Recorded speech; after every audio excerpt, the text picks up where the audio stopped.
关注最新资讯，把握经济脉搏。大家好，我是主播小陈，欢迎来到我的频道。本期主要内容：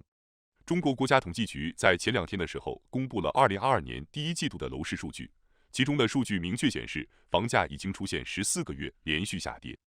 大理作为初代网红旅游城市，曾经房价涨幅全国第一，受疫情影响，二手房挂牌2年卖不掉，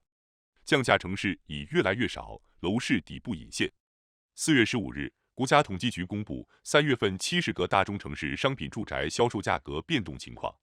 新房和二手房销售价格环比下降城市分别有38个和45个，比上月分别减少2个和12个。总体跌幅相比2月也有所收窄，环比上升的城市为21个，比上月增加11个。数据显示，一季度全国商品房销售面积31046万平方米，销售额29655亿元，销售面积跟销售额双双出现下跌，并且销售额的跌幅远超销售面积跌幅，这就说明房价出现了下跌。实际上，有专家根据统计局公布的数据，算出来近1年半的房价走势，发现目前房价已经从去年2月份每平米11030元的最高点连续下跌了14个月，目前房价只有9552元每平米，累计跌幅超过13%。统计局公布的数据都显示房价下跌了，那房价就真的是下跌了。大家期待已久的房价下跌终于摆在所有人面前了，所以现在就必须要考虑一个问题，那就是购房者可以出手买房了吗？按道理来说，当房价出现下跌之后，买房花费的成本会更少，所以市场上就会出现一批购房需求。但问题是，楼市里一直都有买涨不买跌的观念，不少人都担心房价下跌的时候买房会贬值，因此会犹豫要不要买房。也就是因为这一点，业界普遍认为，现在市场上的房价虽然出现了下跌，但购房者最好还是保持观望，因为现在并不是一个适合买房的时机。尽管房价下跌会让购房者在买房的时候节省不少成本，但问题是下降之后的房价依旧处于相对高位水平，居民买房还是要承受巨大的压力。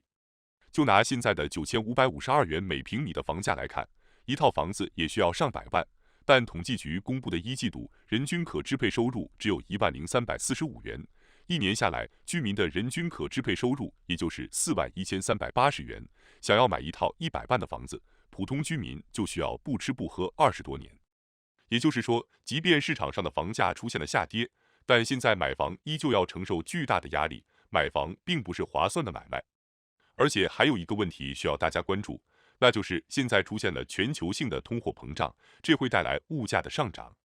所以这个时候，购房者必须要掌握足够多的现金才行，这样才能抵抗随时有可能出现的风险。否则，买房后如果连生活都过不下去，那买房还有什么意义呢？更重要的是，房价下跌的趋势在短期内还看到改变，也就是说，现在买房，后期很有可能就要承受房产贬值的压力。要知道，现在的楼市就是一个供应过剩的楼市，而且随着人口出生率的不断下滑，这种供应过剩的现象会变得越来越明显。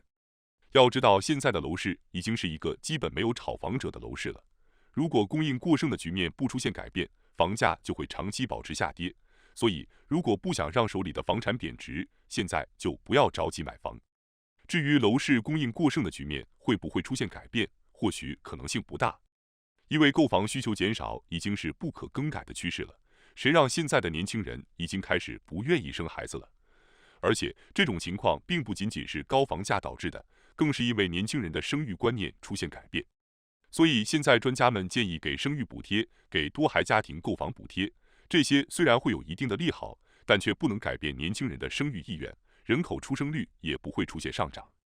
一方面是现在买房需要承受巨大的压力，另一方面是买房后很大可能会承受房产贬值的损失，所以在这2方面因素的影响下，现在并不是一个良好的购房时机。哪怕跟最高点的时候比起来，现在房价已经下跌13%，也一样不适合普通人买房。换一个角度来想，如果现在的房地产市场适合购房者买房，那为什么还会出台那么多刺激性政策呢？只有楼市行情冷清的时候，市场才会出台刺激政策。所以从这一点来看，现在的楼市也不是一个适合普通人买房的楼市。如果有人真的听信了专家第6次购房时机的言论，那结果就很有可能会要吃亏。云南大理作为曾经红极一时的网红旅游城市，如今就出现了二手房挂牌2年都卖不掉的现象。事实上，自2020年以来，大理楼市受新冠疫情影响明显，包括成交均价、成交面积等均呈现缓慢下滑趋势。2021年，大理房价整体下跌6.47%，为10924元每平方米。不过，截至今年3月，云南各州市仅有省会昆明市和大理州新建商品住宅均价过万，其中昆明主城区为14512元每平方米，大理为10040元每平方米。而今年第1季度，大理新房成交量却不足10万平方米。作为初代网红旅游城市，大理火起来是在2014年电影《心花怒放》上映后，电影主题曲就叫《去大理》，里面唱着一路向西，去大理。随着电影大火，大理也成为很多人向往的旅游胜地。2015年至2017年2年时间，大理古城、双廊等主要景区、酒店、民宿、客栈翻了一番。仅2017年1年，大理古城新增酒店、客栈、民宿近1000家。大理古城一民宿老板称，最火的时候没有关系，根本订不到房间，就算住进去了，一旦到了退房时间，如果没有及时退房，行李就会被工作人员拿出来放在门口，因为新的游客正在等着入住。然而这2年受疫情影响，大理游客量急速下降，作为旅游目的地，大理的热度正在被其他城市超越。从2020年11月开始，大理房价连续下跌，且降幅不断扩大。截至今年3月，大理新房价格同比下跌达 5.7%， 二手房价格同比下跌 4.7%。据了解，大理楼市主要分为4个区域，包括海西古城片区，这是大理的重点保护区域，以别墅、叠拼为主，均价也是大理最高的，在2万元每平方米以上。下关老城区，这是本地人常住的区域，目前二手房高层单价在11000元到14000元每平方米。满江新区是大理近几年重点开发的区域，均价8000元每平方米左右。除此之外，还有一个海东片区，也是大理曾经的明星片区。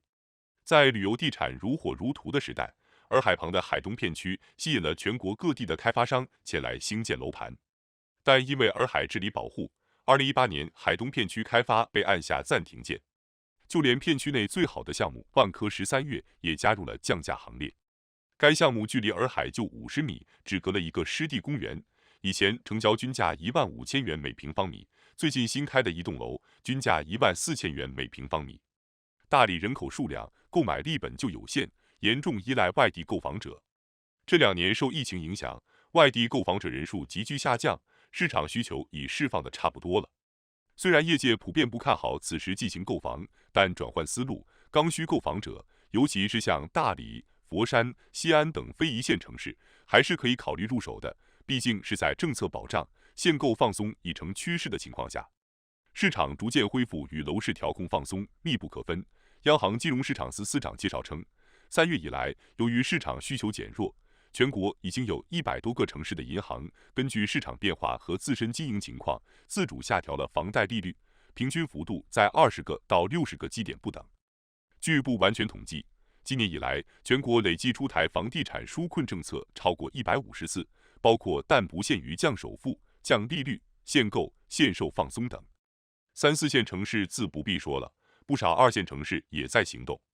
最近12天已经有14城限购放松，其中话题度最高的是热门城市苏州、南京。4月11日，苏州限售、限购政策均有放松，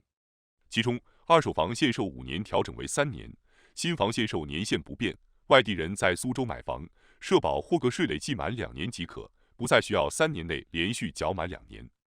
南京的潞河、丽水2个远郊区执行限购放松政策，外地人购手套房不需要提供社保证明。业内人士认为，长三角一直以来都是楼市晴雨表，苏州、南京放松限购或成为热点城市的楼市政策风向标。未来下行压力较大的2线城市或将效仿进行局部放松，乃至取消4线。需要注意的是，目前限购放松也只是局部动作，并未全面放开，房价短期内不会出现大幅上涨的情况。